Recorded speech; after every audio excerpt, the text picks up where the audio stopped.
దేవునికి స్తోత్రములు.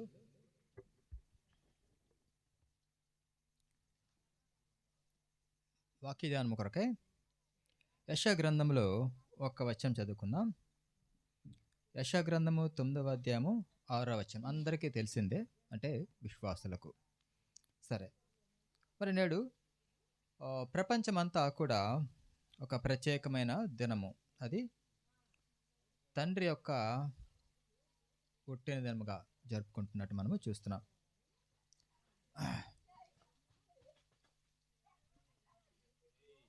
సరే, యెషయా గ్రంథం 9వ అధ్యాయం 6వ వచనంలో ఒక మాట చదువుకుందాం. ఏలయనగా మనకు శిశువు పుట్టెను, మనకు శిశువు పుట్టెను, మనకు కుమారుడు మనకు కుమారుడు అనుగ్రహించబడెను, ఆయన భుజము మీద రాజ్యభారముండును, ఆయన భుజం మీద రాజ్యభారముండును. ఆశ్చర్యకరుడు, ఆలోచనకర్త, బలవంతుడైన దేవుడు, నిత్యుడగు తండ్రి, సమాధానకర్తయగు అధిపతి అని అతనికి పేరు పెట్టబడును. దేవునికి స్తోత్రములు. మరి ఇక్కడ మనం చూస్తున్నాము 6వ వచనంలో ఒక శిశువు పుట్టెను అని చూస్తున్నాం. మనకు శిశువు పుట్టెను అంటే, మనకు అంటే లోకములో మనుష్యుల కొరకు. మరి ఈ వచనమును కొద్దిగా ధ్యానం చేసుకుంటే, మనకు శిశువు పుట్టెను, మనకు అంటే లోకములో ఉన్న జనములకు, మనుష్యులకు, లోకములో ఉన్న మనుష్యులకు అందరికీ కూడా ఒక శిశువు పుట్టారంట. మనుష్యుల కొరకు ఒక శిశువు పుట్టారంట. మరి ఆ శిశువు ఎవరండి అంటే, కుమారుడుగా చూస్తున్నాం. ఆ పుట్టిన శిశువు కుమారుడుగా ఇక్కడ మనకు చూస్తున్నాం. మనకు కుమారుడుగా పుట్టారంట. మరి ఈ శిశువు కుమారుడుగా పుట్టారు. మరి ఈ కుమారుడుగా పుట్టిన శిశువు మరి భూమి మీద దేని కొరకు పుట్టారండి? ఇక్కడ మనకు శిశువు పుట్టారని చూస్తున్నాం. ఎందుకోసం పుట్టారు మనకు అంటే, అనుగ్రహింపబడెను, మనకు కుమారుడు అనుగ్రహింపబడెను అని మనం చూస్తున్నాం. అనుగ్రహింపబడుట అంటే ఏంటి? మనకు దానము చేయబడుట, లేకపోతే ఇచ్చివేయుట. అంటే ఈ లోకంలోనికి దేవుడు శిశువుగా, ఒక కుమారునిగా మనుష్యులకు అనుగ్రహించబడుటకు పుట్టినట్లే అక్కడ మనం చూస్తున్నాం. మరి మనము భారతదేశంలో మన సాంప్రదాయ ప్రకారం చూస్తే, నపుత్రస్య గతిర్నాస్తి నపుత్రస్య లోకోస్తి అని ఒక శ్లోకం ఉంటుంది. అంటే పుత్రుడు లేకపోతే ఇహలోకం కాదు కదా, పరలోకము ఏది కూడా లేదు అని దాని అర్థం. అంటే పరలోకము చేరుకోవాలి అంటే ఒక కుమారుడు ఉండాలి అని మన వేదాలు చెప్తున్నట్టు మనము చూస్తాం.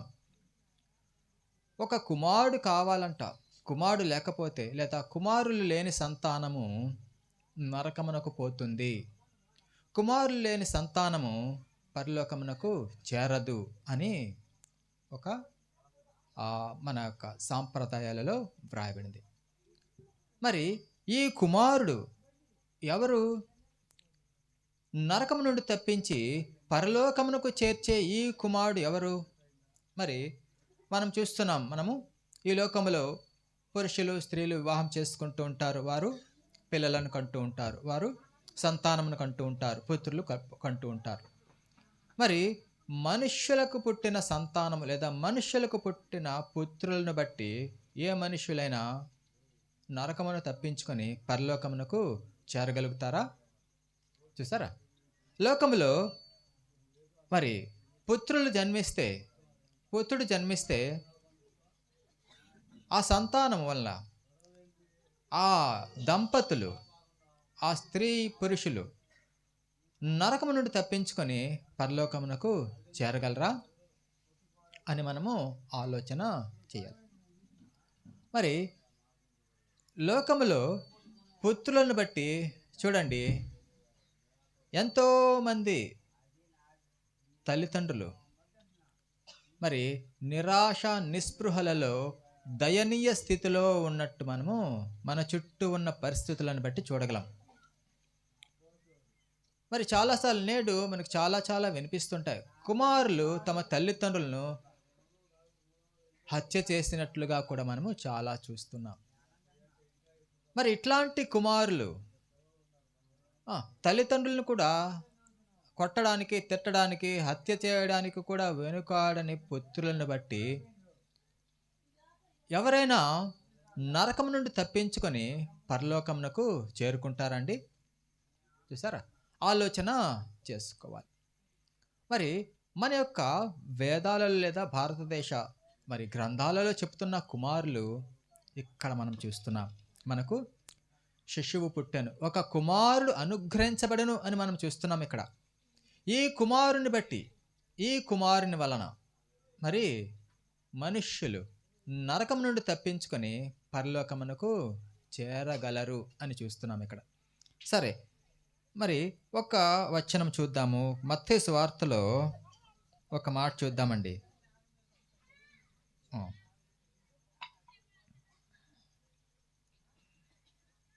21వ అధ్యాయం 21లో మత్తయి సువార్త 1వ అధ్యాయంలోనే మనకు అందరికీ మరి విశ్వాసులకైతే తెలుసు, మరి తెలియని వారి కొరకు చదువుతున్నాను.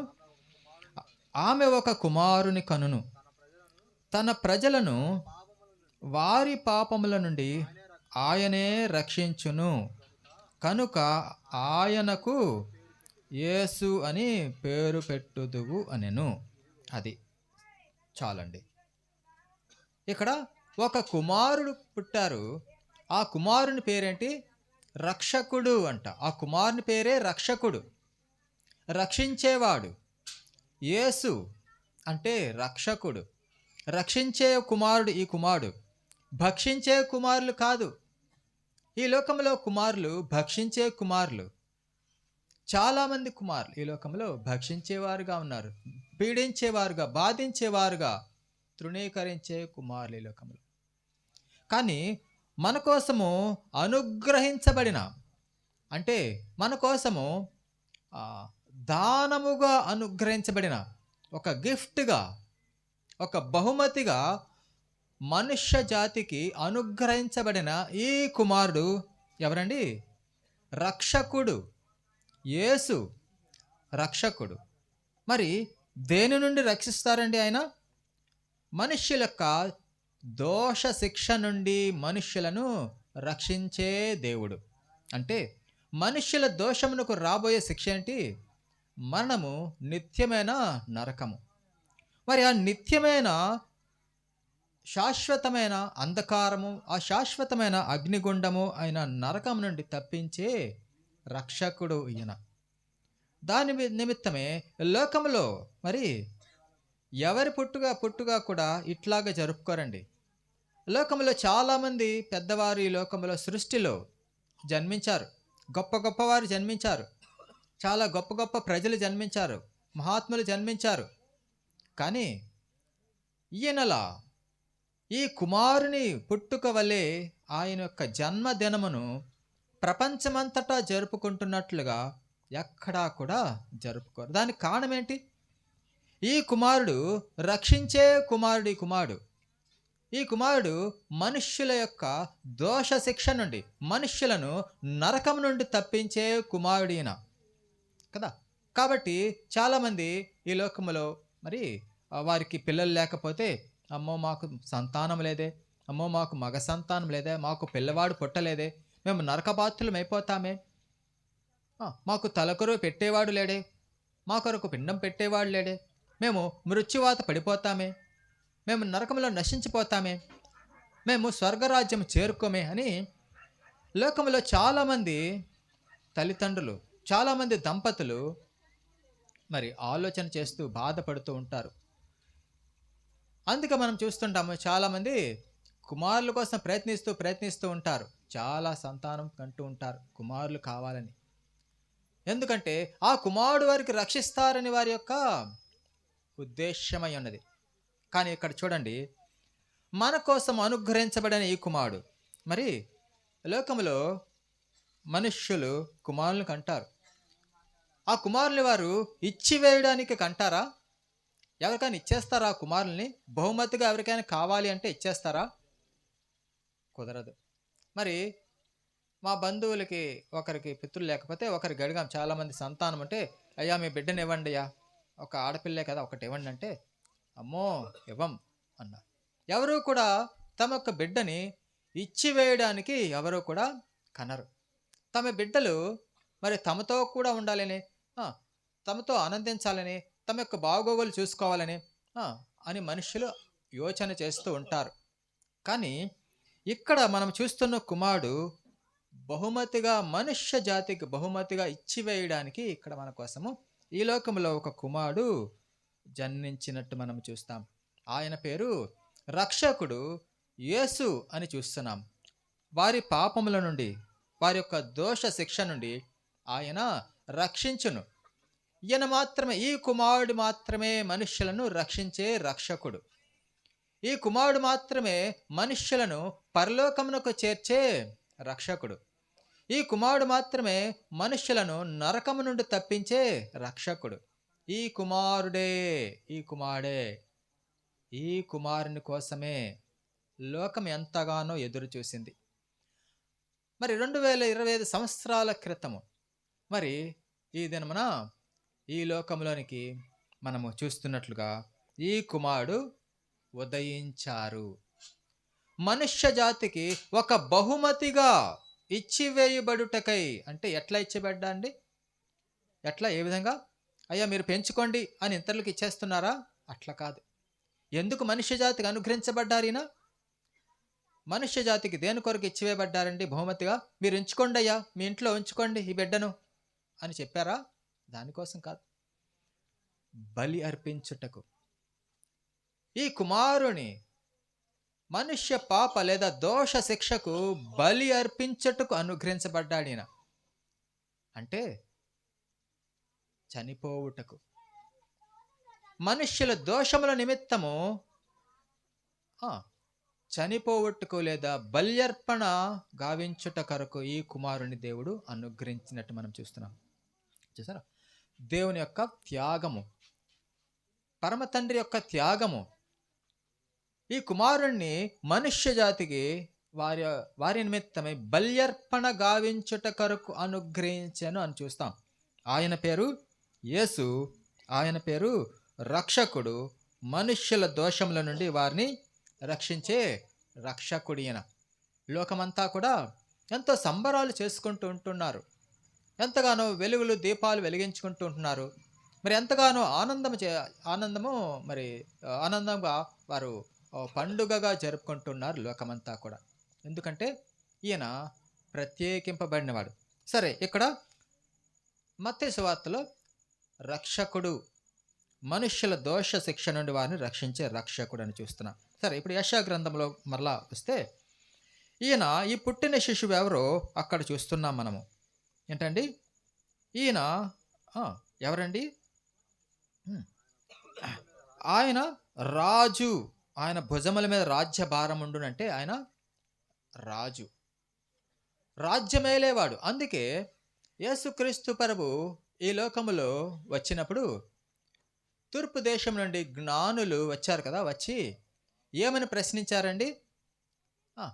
ఏమని ప్రశ్నించారు? యూదుల రాజుగా పుట్టినవారు ఎక్కడ ఉన్నారు అని చెప్పారు.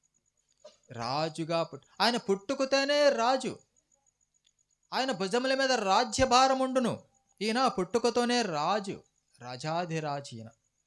చూసారా, ఆయన భుజముల మీద రాజ్యభారముండును అంటే ఆయన రాజు.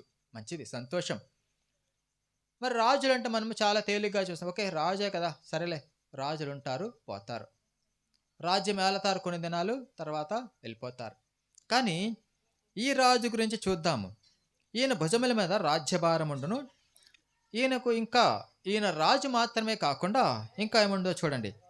ఆశ్చర్యకరుడు అంట ఈయన ఆశ్చర్య కార్యములు చేసేవాడు. ఈయన ఆశ్చర్యకరుడు, ఈ పుట్టిన శిశువు, ఈ అనుగ్రహించబడిన కుమారుడు ఆశ్చర్య కార్యములు చేసే ఆశ్చర్యకరుడు.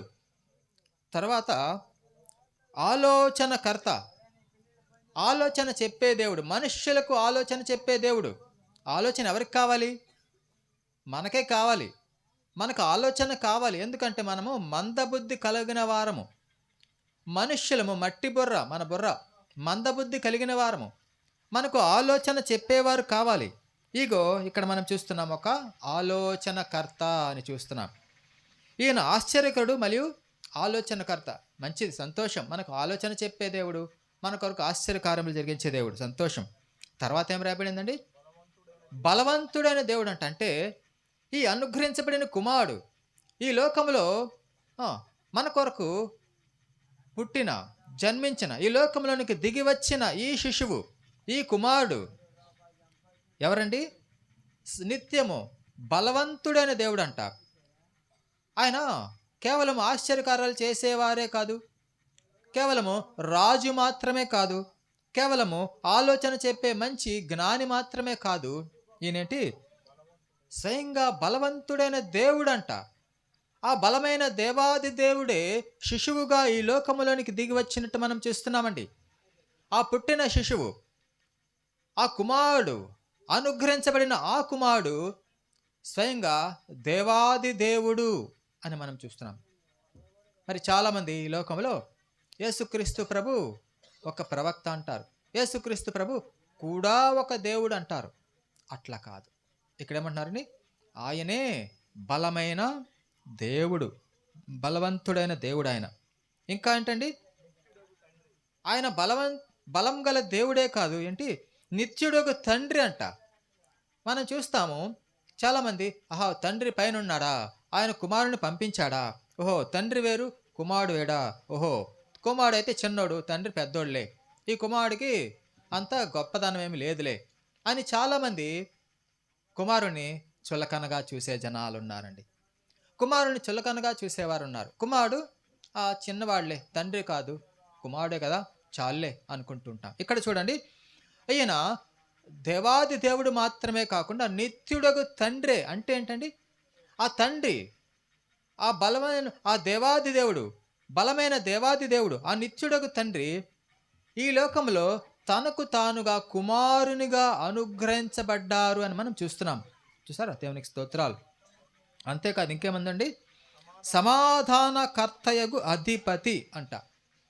ఇవన్నీ ఆయన యొక్క లక్షణాలు, గుణగణాలు మనం చూస్తున్నాం. సమాధానకర్త. మరి ఈ లోకంలో మనకు మనుష్య జాతికి సమాధానము, ఎవరితో సమాధానం కావాలి మనకు? ఎవరితో వైరం ఉంది మనకు? ఎవరితో యుద్ధం చేస్తున్నాం? ఎవరితో గొడవ పడుతున్నాం మనం? దేవునితో మనకు వైరం ఉన్నది.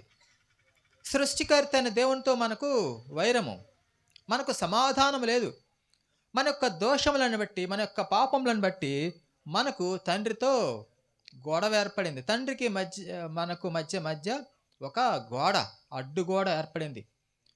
మనుష్యుల యొక్క దోషము, మనుష్యుల యొక్క పాపము దేవునికి దూరపరిచింది మనుష్యులను. చూసారా? మరి అట్లాంటి స్థితిలో మనుష్యులను దేవునితో సమాధానపరచుట కొరకు ఇక్కడ సమాధానకర్త అయిన క్రీస్తు ప్రభువుల వారు ఉదయించారు. మనుష్యులను దేవునితో సమాధానపరిచేవారు, దేవునికి దూరస్తులుగా వెళ్ళిపోయిన మనుష్య జాతిని, పాపకోపములో అంధకారంలో పడిచెడి ఉన్న మనుష్యులను ఇప్పుడు దేవునితో సమాధానపరిచే సమాధానకర్త ఈయన, ఈ పుట్టిన శిశువు, అనుగ్రహించబడిన ఈ కుమారుడు. చూసారా? సమాధానకర్త, నిత్యుడగు తండ్రి, బలవంతుడైన దేవుడు, ఆలోచనకర్త, ఆశ్చర్యకరుడు, రాజాది రాజు అని ఆయనకు పేరు. చూసారా? ఆయన నిత్యము రాజ్యమేలే దేవుడు. ఆయన ఈ రాజు, ఈ రాజాది రాజు. 4-5 సంవత్సరాలు రాజ్యమేలే రాజు కాదు ఈయన. దావీదు వలె 40 సంవత్సరాలు రాజ్యమేలే రాజు కాదు ఈయన. ఈయన నిత్యము రాజ్యమేలే రాజు, స్వయాన బలమైన తండ్రి. మరి ఆయన బలమైన దేవుడు, నిత్యుడొక తండ్రి. ఈయన రాజ్యమునకు మితి లేదు అని మనము చూస్తున్నాం. దేవునికి స్తోత్రాలు. మరి ఈయన లోకమునకు వచ్చారు ఎందుకు?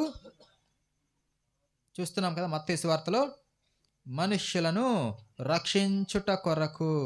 రక్షకుడు, మనుష్యులను వారి పాపముల నుండి, వారి యొక్క దోష శిక్ష నుండి ఆయనే రక్షించును. కనుక ఆయనకు యేసు అని పేరు పెట్టుదువు. అవును, ఆయన పేరు యేసు, ఇమ్మానుయేలు, దేవుడు మనకు తోడు. దేవుడు మనకు తోడుగా ఉండే దేవుడు, మనల్ని విడిచిపెట్టకుండా మనలను తండ్రితో సమాధానపరిచి నరకం నుండి తప్పించి స్వర్గరాజ్యమునకు చేర్చే దేవుడు, ఈ సమాధాన కర్త, ఈ దేవాది దేవుడు, అనుగ్రహించబడే నీ కుమారుడు యేసుక్రీస్తు ప్రభువుల వారండి కదండి. కాబట్టి లోకములో ప్రజలారా, లోకములో వింటున్న ప్రజల, మరి లోకమంతా కూడా తెలుసు నేడు క్రిస్మస్, యేసుక్రీస్తు యొక్క ఆరాధన. క్రిస్మస్ అని లోకమంతా కూడా తెలుసు, కానీ దీని యొక్క విశిష్టత ఏమిటో మనుష్యులు తెలుసుకొని ఈ రక్షకుని యొద్దకు వస్తే ఆయన రక్షించే దేవుడుగా ఉన్నారు కదా. ఆయన రక్షించే దేవుడు, రక్షకుడైన దేవుడు, రక్షించే దేవుడు, మనుషులను దోషముల నుండి రక్షించే దేవుడు. మరి ఈ లోకంలో మనం చూస్తాం చాలా మార్గాలు ఉన్నాయి, చాలా మార్గాలు ఉన్నాయి అంటాం. అన్ని మార్గాలు మరి ఒకే అంటే గమ్యానికి చేరుకుంటాయి అని మనుష్యులు ఊహాత్మక కల్పనలలో ఉన్నారు, ఊహించుకుంటూ ఉన్నారు. సరే, ఒక మాట చదువుకుందాము. ఒక వచనం ఏంటంటే ద్వితీయోపదేశకాండంలో 30వ అధ్యాయంలో 30వ అధ్యాయంలో 19వ వచనము 20వ వచనము చదువుకుందాం. 19, 20 వచనాలు అంటే చివరి వచనాలు. ద్వితీయోపదేశకాండం 30, 19, 20 వచనాల్లో, నేడు జీవమును మరణమును, ఆశీర్వాదమును శాపమును నేను మీ ఎదుట ఉంచి భూమ్యాకాశములను మీ మీద సాక్షులుగా పిలుచుచున్నాను అంటున్నారు. అంటే మనుషులకి అందరికీ దేవుడు చెప్తున్నారండి, ఇదిగో మీ ముందు జీవ మార్గము నుంచాను, మరణ మార్గము నుంచాను, ఆశీర్వాదము శాపము వీటిని మీ ఎదుట ఉంచానయ్యా అని చెప్తూ దేవుడు ఏమంటున్నారంటే, ఆయన ఏమంటారు, ఒక సజెషన్ అంటే ఆయన సలహా కూడా ఇచ్చారు, ఆలోచన కూడా చెప్పారు. ఆలోచనకర్త కదా ఆయన పేరు, మనం చూసాము. ఆలోచనకర్త ఆయన పేరుని చూసాం. ఈ ఆలోచనకర్త ఏమని ఆలోచన చెప్తున్నారో చూడండి. అందులోనే లేదా 20వ వచనంలో ఉంది తెలుగులో అయితే, నీ పితరులైన అబ్రహాము, ఇస్సాకు, యాకోబులకు ఆయన ప్రమాణం చేసిన దేశములో మీరు నివసించినట్లు, అంటే ఆగండి, అంటే పరలోకములో మీరు నివసించినట్లు అని, పరలోకములో మీరు నివసించినట్లు యెహోవాయే నీ ప్రాణమునకును నీ దీర్ఘాయుష్యునకు మూలమై ఉన్నాడు. కాబట్టి నీవును నీ సంతానమును బ్రతుకుచు నీ ప్రాణమునకు మూలమైన నీ దేవుడైన యెహోవాను ప్రేమించి ఆయన వాక్యమును విని ఆయనను హత్తుకొనున్నట్లును జీవమును కోరుకొనుడి. ఆయన ఒక సలహా కూడా ఇచ్చారు, ఒక ఆలోచన కూడా చెప్తున్నారు. మేము మీ ఎదుట 2 మార్గాలు పెట్టానయ్యా, ఇదిగో జీవ మార్గమును కోరుకొనండి అంటున్నారు. ఎందుకంటే నేను మనుష్యులకు జీవమును అనుగ్రహించుటకు వచ్చాను, అపారమైన జీవమును అనుగ్రహించుటకు వచ్చాను. నేను ఈ జీవ మార్గమును మీ ఎదుట ఉంచి ఉన్నాను, ఈ జీవ మార్గాన్ని కోరుకొనండి. ఇదిగో రక్షకుడు మన కొరకు లోకములో పుట్టి ఉన్నాడు, ఆయన పేరు యేసు, రక్షకుడు. మనుష్యుల దోష శిక్ష నుండి, మనుష్యులకు నరకం నుండి తప్పించి జీవంలోనికి చేర్చే దేవుడు ఈయన. కాబట్టి ఈయనను మీరు నమ్ముకొనండి, ఈ జీవమును మీరు నమ్ముకొనండి, ఈ జీవ మార్గమును మీరు కోరుకొనండి అని దేవుడే చెప్తున్నారండి కదా. నరకము కాదు, అంధకారము కాదు, ఈ లోకము కాదు, ఇంకా ఏదేదో మార్గాలు లేవు. 2 మార్గాలు, అనేక మార్గాలు లేవు, 2 మార్గాలు. వానిలో కోరుకోవాలి ఏదో అని దేవుడు కూడా చెప్తున్నారు. జీవమును కోరుకోనండి, మరణమును తృణీకరించండి, జీవమును కోరుకోనండి, శాపమును వదిలివేయండి, ఇదిగో ఆశీర్వాదమును కోరుకోనండి అని దేవుడు ప్రభువుల వారు చెప్తూ ఉన్నారండి మనకు కదా. కాబట్టి దేవుడు, ఆ దేవాది దేవుడు రాజాది రాజు, ప్రభువులకు ప్రభువు, నీతిమంతుడైన దేవుడు, కుమారుడుగా ఈ లోకములు మన కొరకే అనుగ్రహించబడిన దేవుడు. ఆ దేవుడు తన మార్గమును, జీవ మార్గమును మనుష్యులు ఎదుట ఉంచి ఉన్నారు. ఆ జీవ మార్గమును కోరుకొనండి అంటున్నారు. ఆయన చేతులెత్తి అందరితో కూడా చేతులు చాచి అయ్యా రండి అని మనుషులకు అందరికీ కూడా ఆయన ఆహ్వానం పలుకుతున్నారు. మీ హృదయము విరిగిపోయి ఉన్నదా, నలిగిపోయి ఉన్నదా? మీరు భారములో ఉన్నారా, ఇబ్బందుల్లో ఉన్నారా, కష్టాల్లో ఉన్నారా, నలిగిపోయి ఉన్నారా, వేదనలో ఉన్నారా? నా యొద్దకు రండి, మీకు విశ్రాంతినిస్తాను, శాశ్వతమైన విశ్రాంతినిస్తాను, పరలోక రాజ్యం చేర్చుతాను, మిమ్మల్ని నీతిమంతులుగా చేస్తాను, మీ దోష శిక్షను నేను తీసివేస్తాను, తండ్రితో సమాధానపరుస్తాను, స్వర్గరాజ్యం చేర్చే మార్గమును మేము పయనింపజేస్తాను, రండి అని చెప్పి లోకంలో మనుషులకు అందరికీ పిలుస్తున్నారండి కదా. కాబట్టి వింటున్న ప్రజలారా, మీలో ఇంకా ఎవరైనా మరి ఈ లోక మార్గంలో కానీ ఉంటే, ఇదిగో జీవమార్గం ఉన్నది. మనుష్యులను మరణం నుండి, నరకం నుండి తప్పించే జీవమార్గం ఉన్నది. ప్రభువుల వారు ఆ జీవమును కోరుకోనండి అంటున్నారు. కాబట్టి ఇంకా ఎవరైనా అంధకారంలో ఉంటే, లోక మార్గంలో ఉంటే, ఇదిగో లోక రక్షకుడు, ఈ లోకంలోనికి ఉదయించిన రక్షకుడు, మన కొరకు అనుగ్రహించబడిన ఈ కుమారుని మీరు విశ్వాసం ఉంచితే మరి మీరు రక్షణ పొందుకుంటారు, మరణము నుండి తప్పించుకుంటారు, నిత్య నాశనము నుండి తప్పించుకుంటారు, పరలోక రాజ్యంలోనికి మీరు వారసులుగా అవుతారండి కదా. మరి దేవుని పిలుపుని అందుకున్న మీరందరూ కూడా మరి ఈ జీవం అనుగ్రహించే జీవాధిపతి వద్దకు చేరి జీవమును పొందుకోవలసిందిగా మరి ప్రభువు వారు కోరుకుంటున్నారు. ఆ విధంగా చేర్చుకుంటూ మరి మీకు అందరికీ కూడా మారు మనస్సు ప్రభువు వారు అనుగ్రహించి రక్షించునుగాక. ఆమేన్.